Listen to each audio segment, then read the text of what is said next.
poquito la parte más teórica de esta tarde, así que espero no tener que dormiros o empezar a dormiros. Y creo que lo que me toca además es un poquito lo que Juan Pablo II se propuso al principio de las famosísimas ya catequesis sobre la teología del cuerpo, ¿no?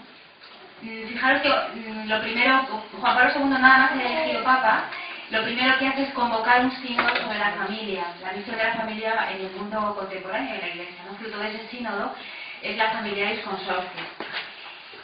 Esto da idea de cómo llevaba él esa preocupación honda, ¿no?, dentro, y será una de las grandísimas tareas de su pontificado. Pensad que él instituye el Pontificio Consejo para la Familia, instituye el Instituto Juan Pablo II, es decir, una de las líneas de su magisterio teórico y de su actuar en la Iglesia, pues es fundamentalmente la familia. En la primera encíclica que Juan Pablo II escribió, la Redemptor Hominis, en el número 14, dice lo siguiente: el hombre, este hombre concreto, el hombre concreto, no el hombre abstracto, ¿no?, es el primer camino que la Iglesia debe recorrer en el cumplimiento de su misión. Él es el camino primero y fundamental de la Iglesia, camino trazado por Cristo mismo, vía que inmutablemente conduce a través del misterio de la encarnación y de la redención. Esta idea es fundamental porque en el programa que él se plantea para su magisterio tiene al centro el hombre.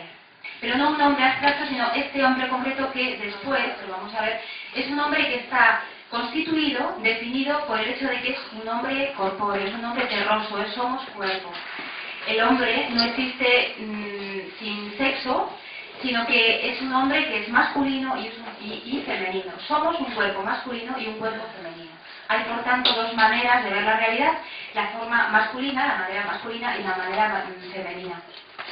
En la Carta de las Familias, más adelante, en el año 94, con motivo del Año Internacional de la Familia, convocado por la ONU, Juan Pablo II escribe una bellísima carta a las familias que os recomiendo que leáis en forma de meditación. Es un canto a la paternidad y a la maternidad, y dice, hay una frase clarísima: entre los numerosos caminos, la familia es el primero y el más importante. Claro, no hay tiempo aquí de desarrollar cómo somos familia. Nos define el hecho de que somos familia porque somos creados a imagen de Dios, que es familia, ¿no?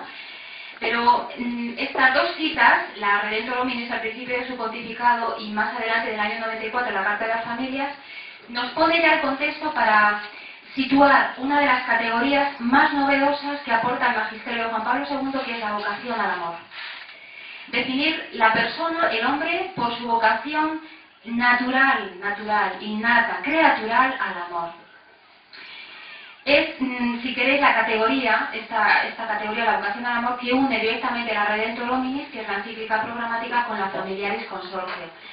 Me he fijado, de esta exhortación me he fijado en el número 11, no solo porque encuadra muy bien el tema de la teología del cuerpo, que os voy a hablar un poquito después, sino porque me parece que sitúa y da claves muy interesantes para entender algunos pasos, impulsos que fijó el Concilio Vaticano II en la Gaudete et Spes, concretamente el número 22 y 24, a propósito del hombre. El hombre es el único ser amado por sí mismo, un ser creado para el amor, para la comunión, en el amor, y por eso es creado para el amor. Os permitidme que os lea una cita un poquillo larga, quizá, de la Familiaris Consortio, el número 11. Dios ha creado al hombre a su imagen y semejanza, llamándolo a la existencia por amor. Lo ha llamado al mismo tiempo al amor. Dios inscribe en la humanidad del varón y de la mujer la vocación y, consiguientemente, la capacidad y la responsabilidad, tres palabras importantísimas: la vocación, la capacidad y la responsabilidad del amor y la comunión. El amor es, por tanto, la vocación fundamental e innata de todo ser humano. Fijaros que no dice el Papa de todo bautizado, de todo casado, no, de todo ser humano. Por el hecho de ser humano, de ser hombres, masculinos y femeninos, estamos creados para el amor, porque hemos sido creados desde el amor de Dios. Pues esta vocación fundamental, que es una línea de oro que recorre todo el magisterio de Juan Pablo II, no se entiende sino es desde el descubrimiento del lenguaje del cuerpo, de nuestro cuerpo, masculino y femenino. Y ese descubrimiento del lenguaje del cuerpo es un descubrimiento de una vocación al amor, pero al amor más pleno, que no puede expresarse sino en nuestro cuerpo, es decir, en nuestra sexualidad masculina y femenina. Dejadme que siga leyendo Familiares Consorcio 11, porque me parecen párrafos de oro, casi para enmarcar en el salón de vuestra casa, os doy ideas. En cuanto a espíritu encarnado, es decir, alma que se expresa en el cuerpo informado por un espíritu inmortal, el hombre está llamado al amor en esta su totalidad unificada. Uno de los grandes errores de base de carácter antropológico que arrastra la ideología de género actual, el enfoque que se da a la ideología de género, una de las carencias y defectos antropológicos es que separa a la persona, ¿no? Yo no soy mi cuerpo, yo tengo un cuerpo, pero no soy mi cuerpo. Como tengo un cuerpo, es que con ese cuerpo puedo hacer lo que yo quiera. Es más, nos inventamos el derecho a mi cuerpo.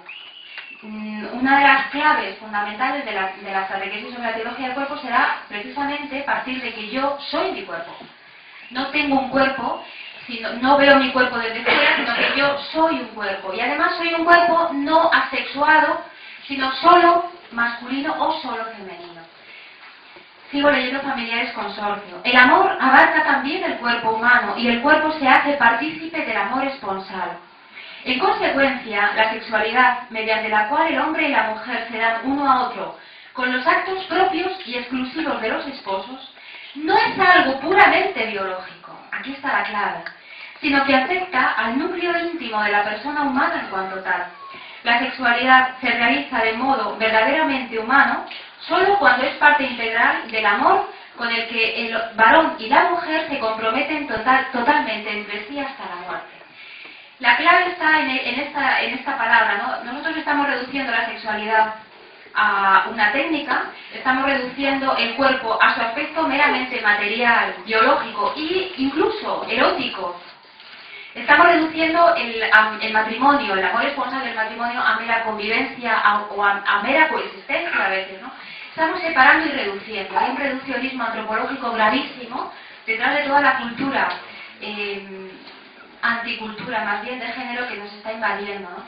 Pues uno de los pilares fundamentales que aporta Juan Pablo II a la teología de la sexualidad es afirmar rotundamente, además, en las catequesis sobre la teología del cuerpo, que la sexualidad, lo masculino y lo femenino, no es algo biológico, sino que es constitutivo de la persona. Es algo que permea, que traspasa cada una de las células de mi cuerpo, de mi ser, todas las dimensiones de mi persona. Yo soy femenina en todo lo que soy, hago, pienso, rezo, y en todo lo que yo conozco de la realidad, soy femenina en todo. El varón es masculino absolutamente en todo. Es más, la totalidad de lo humano solo existe en lo masculino y en lo femenino, como una unidad, como una sola carne, según decía el Génesis. Por tanto, no existen seres humanos masculinos, femeninos neutros, no existen seres humanos masculinos, femeninos, neutros y otro género, otro sexo que Dios podría haberse inventado. Existe solo un ser humano. La totalidad de lo humano, el hombre, solo es masculino y solo es femenino. Y esto tiene un porqué a la luz del plan de Dios. Pues ese porqué es lo que el Papa intenta desarrollar, las líneas fundamentales al menos en las catequesis sobre la teología del cuerpo. La exhortación Familiares Consorcio no se entiende fuera de su contexto más adecuado, que es doble. Un contexto más inmediato, que son las catequesis sobre la teología del cuerpo, y un contexto más remoto, que es precisamente la Redemptor Hominis. A la luz del hombre redimido en Cristo hay que entender cuál es el plan originario de Dios en ese cuerpo con el cual y en el cual nos ha creado. ¿Qué tenía Dios en la cabeza cuando crea un ser humano que es solo masculino y femenino? Fijaros, de los infinitos mundos posibles que Dios podía haber creado, solo ha creado uno. De los infinitos modos de ser hombre, de ser humano, que Dios podía haber creado y que los tenía ahí en la cabeza, solo ha creado uno, que es masculino y femenino. No existe el género neutro. Yo no voy por la calle y veo, bueno, ahora se ve de todo, ¿no? Pero yo no veo, naturalmente hablando, seres humanos que no se sabe lo que son, ahora ya sí, pero lo natural en lo humano es ser masculino y femenino.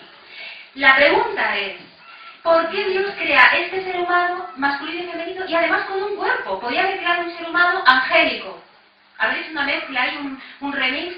No, crea un ser humano que es masculino y femenino, que es diverso, son dos, pero en una unidad, que es la única naturaleza humana, y además en un cuerpo, con un cuerpo que es masculino y femenino. ¿Por qué? Y además, y aquí está lo más grande, ¿no? El Génesis dice, ese hombre creado más varón y mujer, y creado con un cuerpo masculino y femenino, es a imagen de Dios.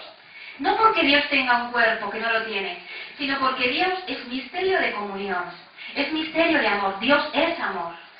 Crea al ser humano, masculino y femenino, varón y mujer, con un cuerpo que es capaz de realizar esa vocación fundamental al amor y a la comunión, a la que todos los hombres, por el hecho de ser criaturas, hemos sido llamados.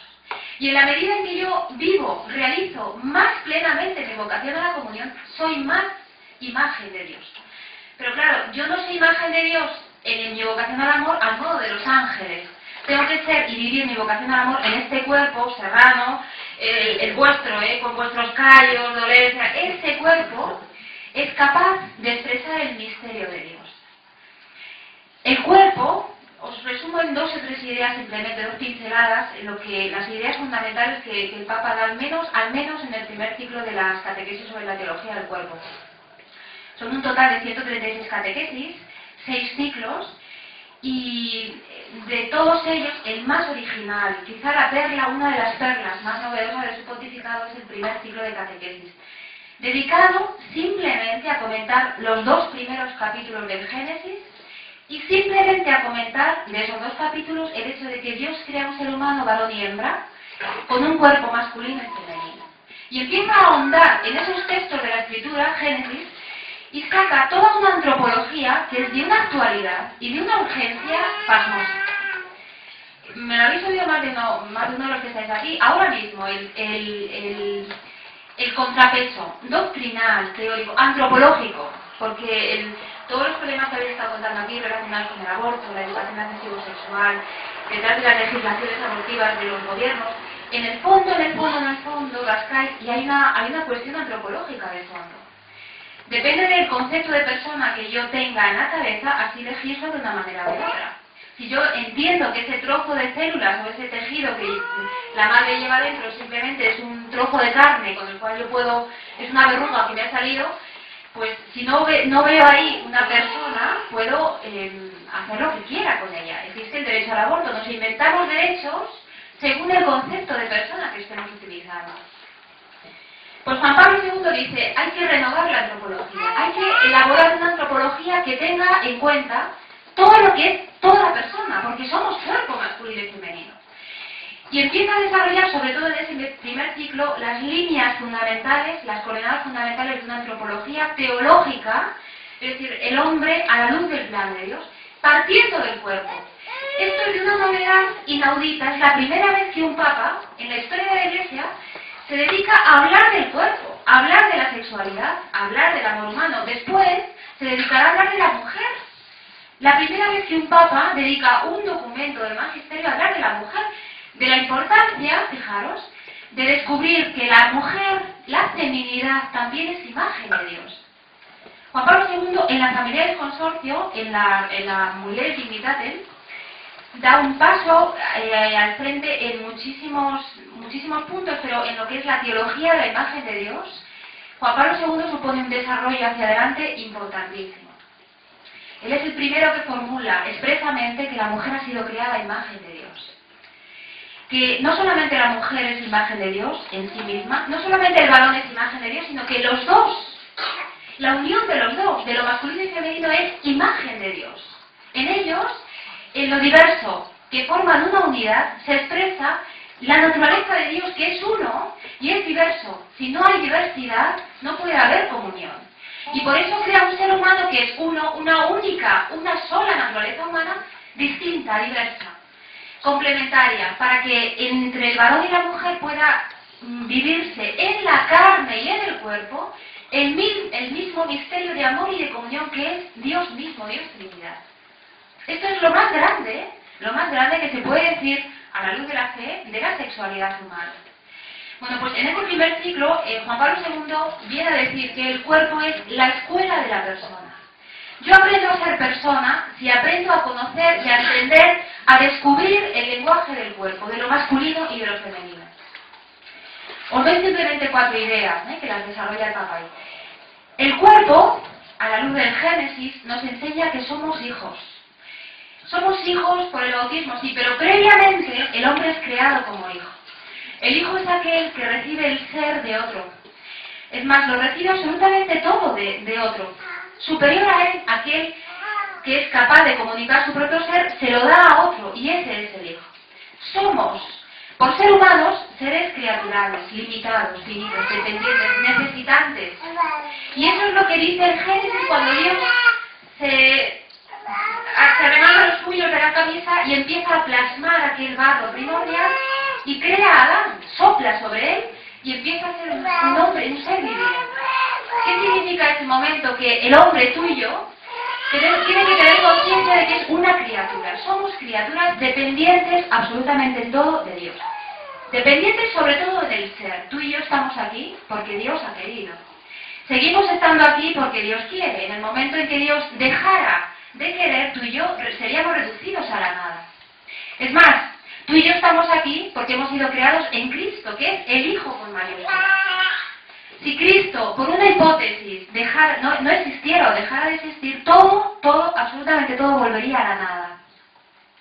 Pues el hombre es creado como hijo. Y este cuerpo, este barro que Dios plasma y modela y sopla y anima con el soplo de la vida divina, nos dice que somos limitados, que tenemos un fin porque hemos tenido un principio, que somos materiales, que somos dependientes, que somos frágiles, que somos terrosos, hechos de barro, adamaj en el Génesis, hechos con polvo del suelo.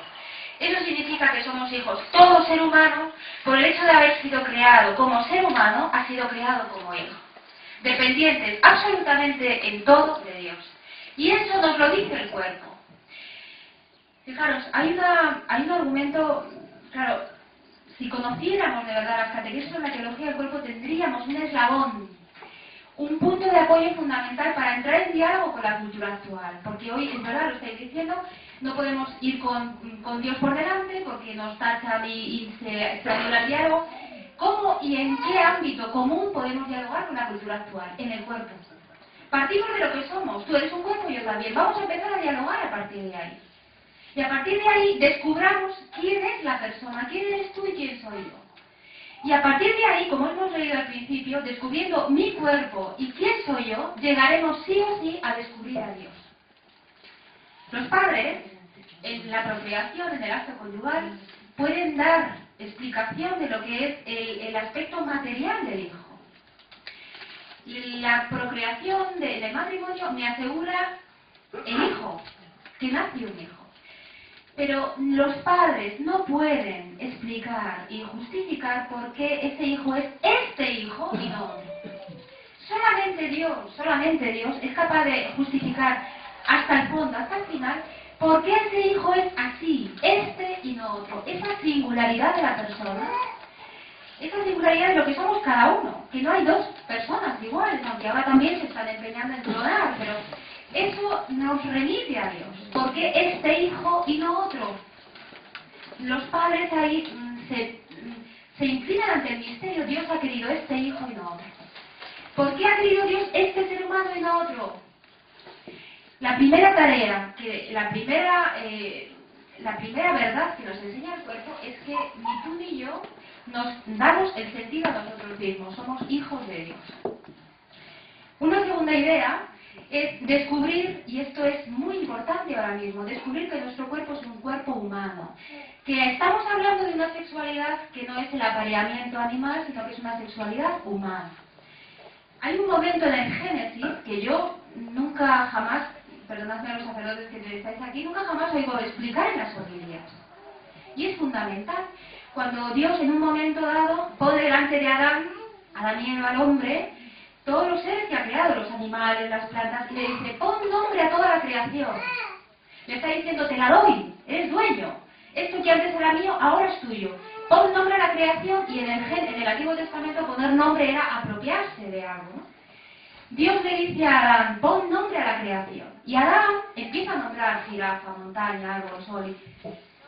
Y en ese momento, termina, la experiencia de Adán en ese momento nos la dice este versículo del Génesis muy bien dicho al final. El hombre puso nombre a todos los seres vivientes, mas para el hombre no encontró una ayuda adecuada. Imaginaros la escena para hacer el Génesis un momento ahí, ¿no? Imaginaos a Adán haciendo pucheros, claro, es que no encuentro una ayuda adecuada. ¿Qué significa ese momento? Cuando Adán pone nombre a toda la creación, descubre que de esos seres materiales, creados del polvo de la tierra, terrosos, criaturales, finitos, limitados, como él, no ve ningún cuerpo que es humano como el suyo. A ninguno de esos seres creados puede poner el nombre de humano. Tú eres ser humano como yo. Y Adán dice, claro, se entristeció Adán porque en ellos, en todo el cosmos, en la creación de los seres vivientes, no encontró una ayuda adecuada, alguien semejante a él, alguien que tuviera un cuerpo como el suyo. No vio en esos cuerpos un cuerpo como el suyo.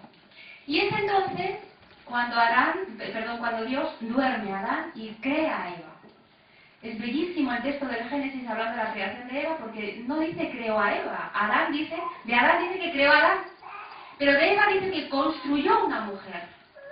Construyó el verbo baná en hebreo, que significa construir los edificios materiales, como se construía el templo, o se construían las casas, o se construían las estirpes, la casa de David. Dios construye en Eva la madre de todos los vivientes.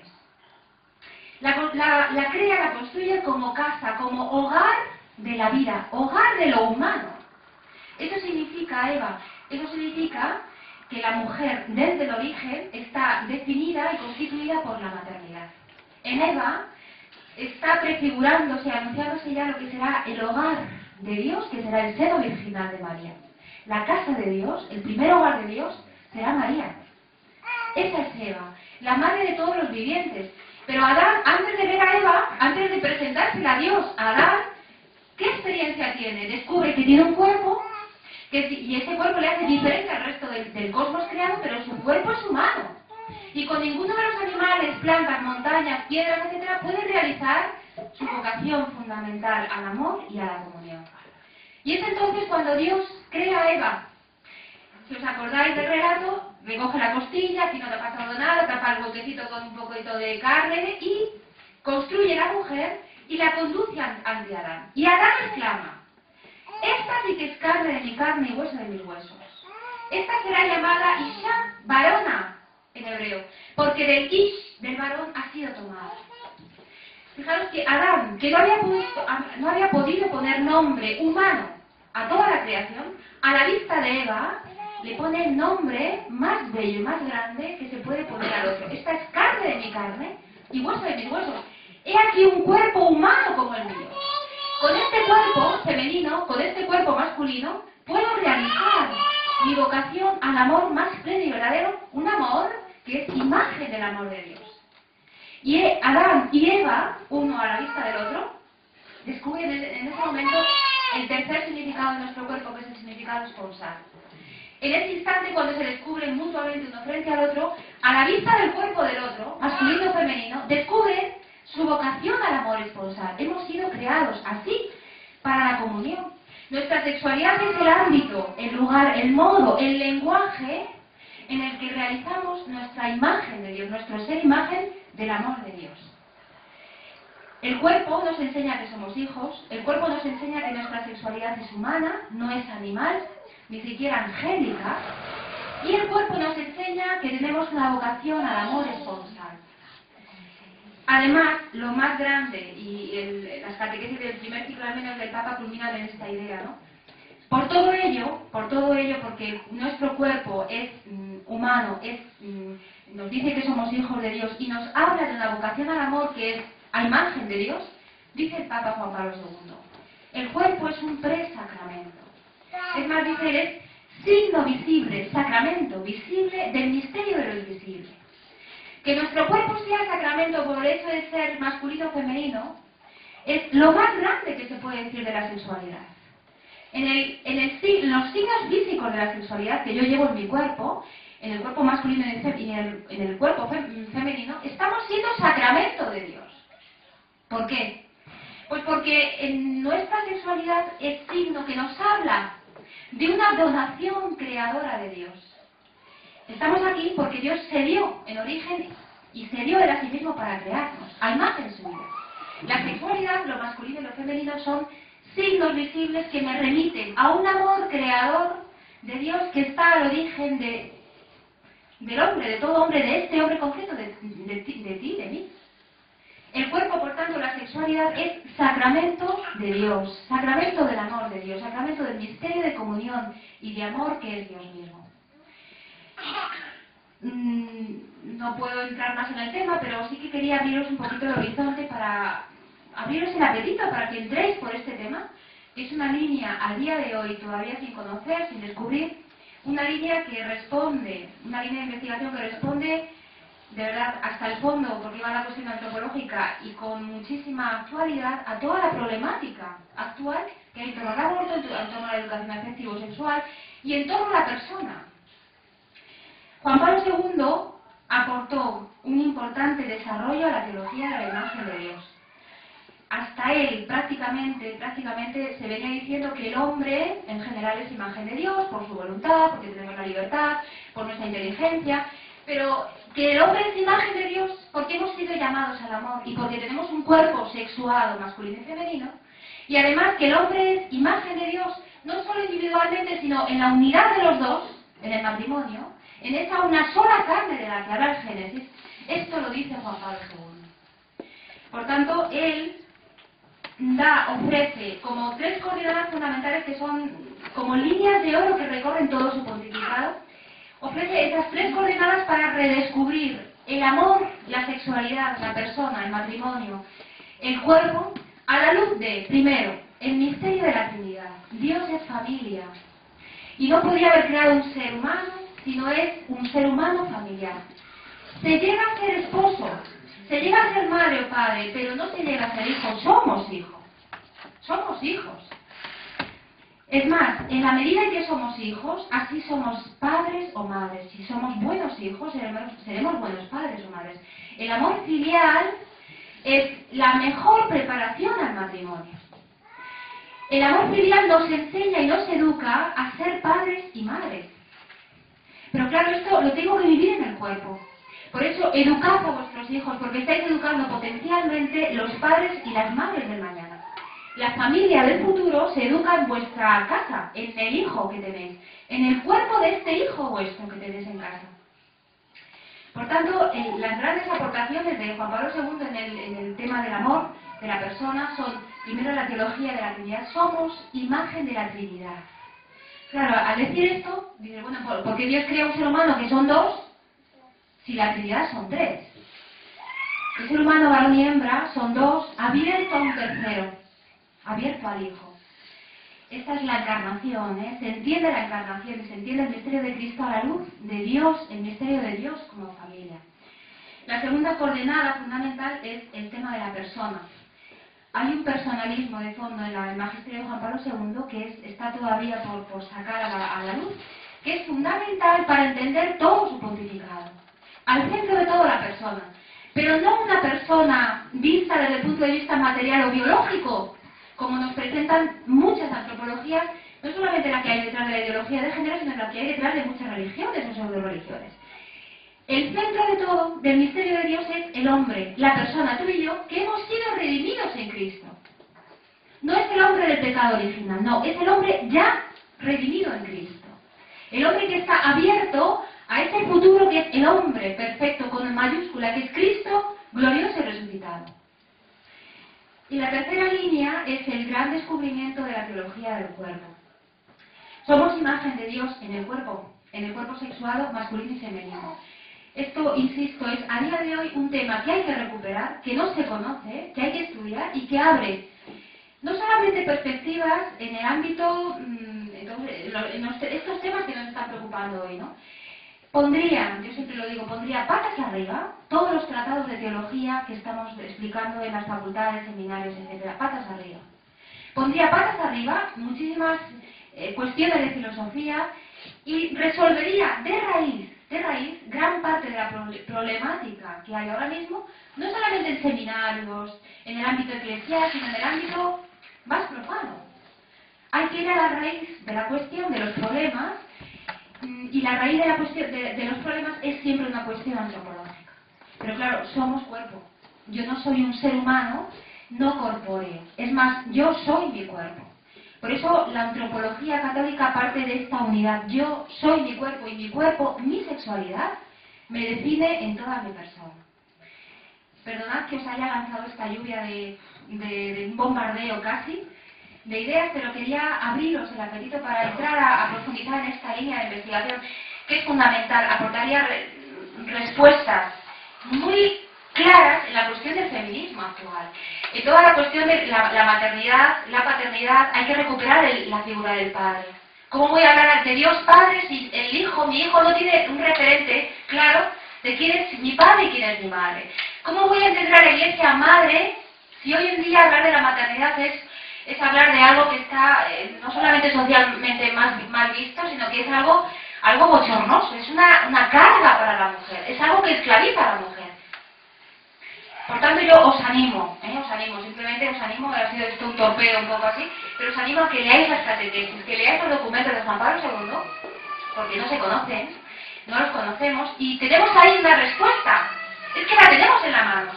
La tenemos en la mano para todas las cuestiones que nos agobian sobre el matrimonio, la fecundidad. Tenemos ahí una respuesta y como no la conocemos, no la estamos ofreciendo. Nada más, muchísimas gracias.